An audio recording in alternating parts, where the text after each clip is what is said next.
Anak-anak, mari kita belajar lagi yuk bersama Pak Devi.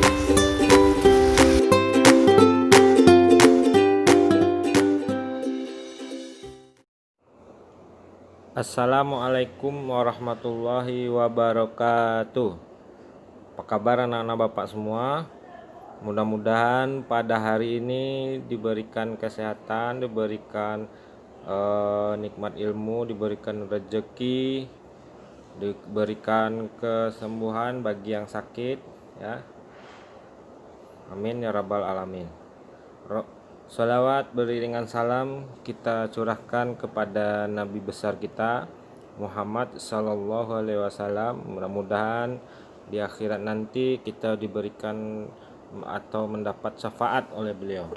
Amin ya rabbal alamin.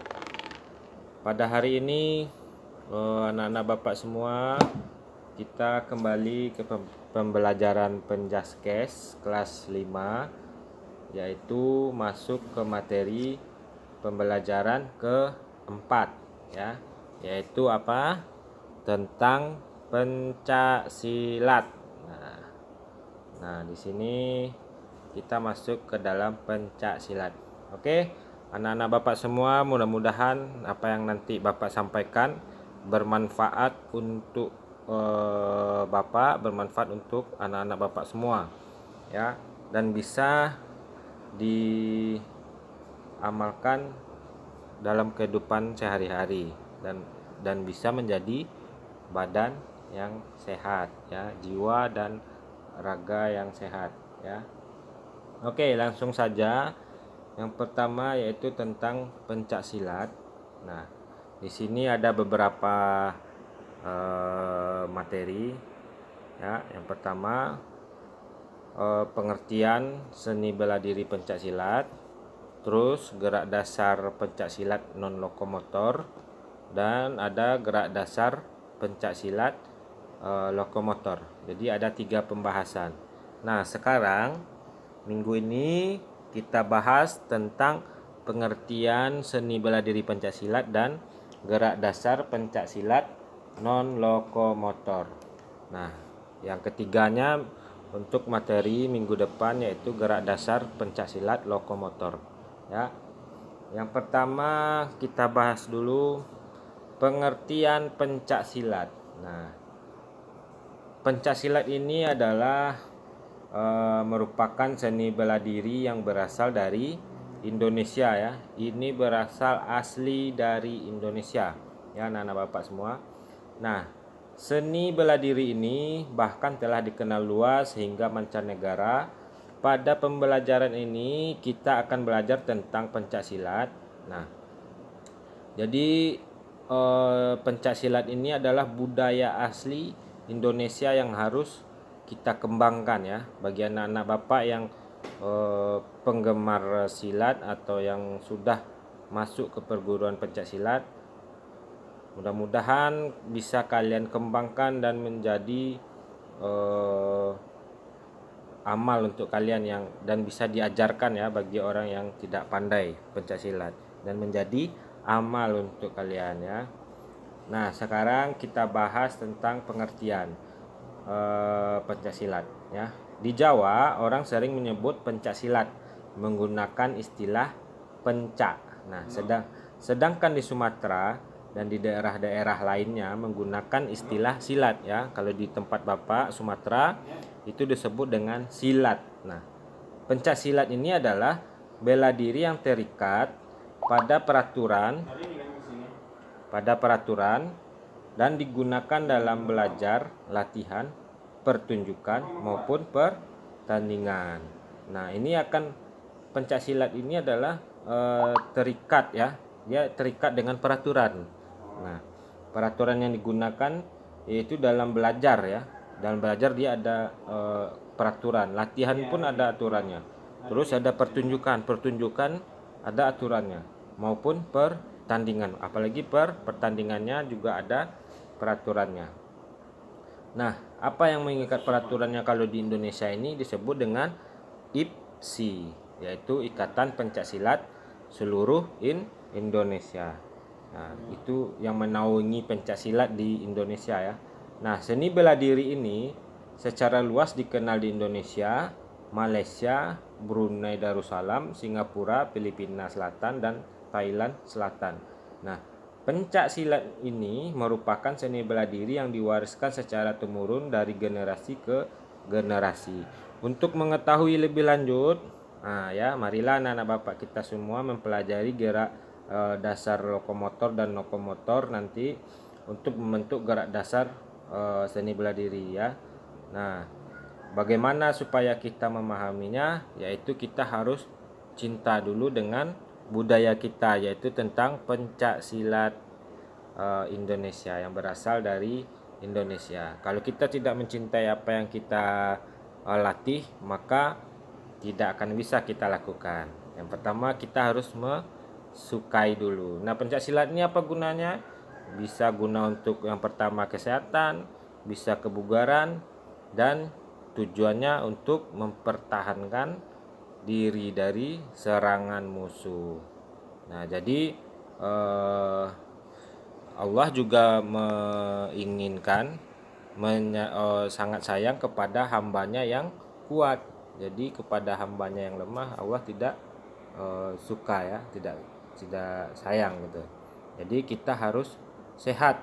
Nah, sehatnya maksudnya tidak malas-malas, suka tidur. Nah, itu tidak disenangi Allah nanti ya. Jadi Allah suka melihat orang yang sehat. Bagaimana supaya sehat? Kita melakukan kebugaran. Kalau budaya Indonesia melakukan kebugarannya adalah dengan cara melakukan pencak silat. Nah, itu. Pertama kita harus senangi dulu ya anak-anak bapak semua. Oke, selanjutnya kita masuk tentang gerak dasar pencak silat non lokomotor. Nah, yang pertama kita pelajari yaitu sikap berdiri tegak. Ini ada dua. Yang pertama sikap telapak tangan terbuka. Nah, seperti di gambar, kita berdiri siap ya, kedua kaki rapat, kedua tangan lurus di samping badan, pandangan ke depan ya, pandangan ke depan ya. Boleh dipraktekkan langsung ya. Nah, pertama kaki, keduanya kaki rapat, yang kedua kedua tangan lurus di samping badan, terus pandangan lurus ke depan. Nah, ayo praktekkan ya. Ini bisa dipraktekkan di dalam kamar ya. Terus yang kedua yaitu telapak tangan mengepal. Nah, ini telapak tangan terbuka tadi ya. Ini contoh silat perguruan lain ya. Ini bentuknya. Nah, terus ini sikap telapak tangan mengepal. Nah, bagaimana cara melakukannya? Kedua kaki dibuka selebar bahu ya. Jadi bedanya tadi menutup, sekarang kakinya dibuka ya. Dibuka selebar bahu. Kedua siku ditekuk ya di depan dada. Terus tangan mengepal di samping pinggang. Di samping pinggang ya. Pandangan tetap lurus ke depan. Ini disebut dengan sikap telapak tangan mengepal ya. Ini sikap berdiri tegak ya. Tadi ada dua. Yang pertama telapak tangan terbuka, yang kedua telapak tangan mengepal. Oke. Lanjut sikap pasang. Nah, sikap pasang ini ada banyak ya, ada beberapa yang kita pelajari, sekitar ada 7 sikap pasang. Yang pertama sikap pasang ya, sikap pasang terbuka ya. Nah, bagaimana cara melakukannya? Nah, langkahkan kaki kanan serong kanan ke belakang hingga kuda-kuda pada kaki kiri ya. Kaki kanan ini agak serong ya. Ini kan nampak seperti di gambar. Terus sikap kedua tangan terbuka lebar ya. Jadi dibuka lebar. Boleh kalian praktekkan di depan kaca biar nampak sendiri ya. Tidak melindungi tubuh ya. Nah, sikap kedua tangan terbuka lebar tidak melindungi tubuhnya. Jadi tidak tertutup ya. Terus kedua pandangannya ke arah depan atau lawan atau musuh ya. Nah, sikap kuda-kuda dan tangan akan segera berubah saat pada serangan dari lawan. Jadi kalau udah diserang, baru sikap pasangnya berubah, tangannya juga berubah ya.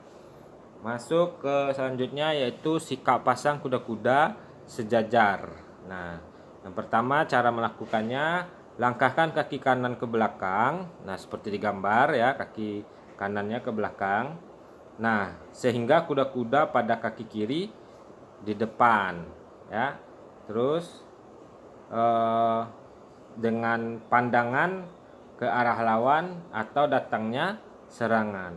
Nah, kita lakukan teknik ini beberapa menit secara berulang-ulang agar otot kita terlatih ya, biar kuat otot kakinya ya. Terus lanjut, yang ketiga, sikap pasang kuda-kuda memutar badan. Nah, bagaimana cara melakukannya? Seperti di gambar ya, ada gambarnya. Sikap kuda-kuda tengah atau sikap pasang, langkahkan kaki kiri menyilang di belakang kaki kanan tanpa mengubah pandangan ya. Jadi langkahkan kaki kiri menyilang ya, seperti di gambar. Terus di belakang kaki kanan tanpa mengubah pandangan ya. Jadi pandangan kita tetap lurus. Terus yang keempat, sikap pasang kuda-kuda serong kiri depan ya. Ayo coba praktekkan ya. Nah, yang pertama caranya, kaki kanan serong ke belakang, terus kaki kiri agak ditekuk sehingga kita bisa melakukan kuda-kuda kiri ini. Nah, kedua telapak tangan di depan dada ya, seperti di gambar. Pandangan ke arah lawan, pandangan tetap ke arah lawan. Kalau ke belakang, wah, kena kita sama musuh ya. Oke, ini sikap pasang kuda-kuda serong ke depan, ini gambarnya ya. Terus selanjutnya yang kelima, sikap pasang kuda-kuda tengah. Nah, ini gampang mencontohkannya nih ya. Yang pertama, langkahkan kaki kanan ke samping kanan, tinggal bergeser aja ya. Terus tekuk kedua lutut secara bersama sehingga kita bisa melakukan kuda-kuda depan ya. Terus kedua telapak tangan terbuka menyilang di depan dada ya, tinggal membuat tangannya disilang di depan dada ya. Pandangan tetap lurus ke depan. Nah, ini contoh sikap pasang kuda-kuda tengah. Lanjut, yang keenam, sikap pasang kuda-kuda menyilang. Nah, bagaimana cara melakukannya? Yang pertama, mulailah dari sikap kuda-kuda tengah tadi yang seperti ini ya. Kita mulai dari sikap kuda-kuda, kakinya dibuka ya, digeser ya. Terus langkahkan kaki kiri menyilang di depan kaki kanan. Nah, seperti di gambar ya, dia silangkan ya. Nah, kedua lutut agak ditekuk. Nah, pandangan lengan kiri ke arah lawan. Nah, lengan kiri ini mengarah ke lawan, tangan kanannya melihat agak ke atas sedikit ya. Nah, kita lakukan gerakan ini menghilangkan kaki kiri ke belakang. Jadi kaki kirinya disilangkan ke belakang. Nah, ini contoh sikap pasang kuda-kuda menyilang. Nah, terus lanjut sikap pasang yang terakhir, kuda-kuda menyamping. Nah, ini gampang. Nah, yang pertama, mulailah kita dari sikap berdiri tegak dengan kakinya dibuka ya, dibuka agak lebih lebar dari agak lebar bahu ya. Nah, langkahkan kaki kanan ke samping kanan sehingga kedua kaki setengah kuda-kuda ya. Nah, kita langkahkan kaki kanan ke samping kanan hingga kedua kaki setengah kuda-kuda. Terus telapak tangan terbuka di samping kiri depan badan ya. Pandangan ke arah lawan, tetap ke arah lawan. Kita lakukan juga pada arah sebaliknya secara berulang ya. Arah ke sebaliknya ya, atau ke kanan ke kiri. Ini contohnya ya. Nah, ini bentuk sikap pasang kuda-kuda menyamping.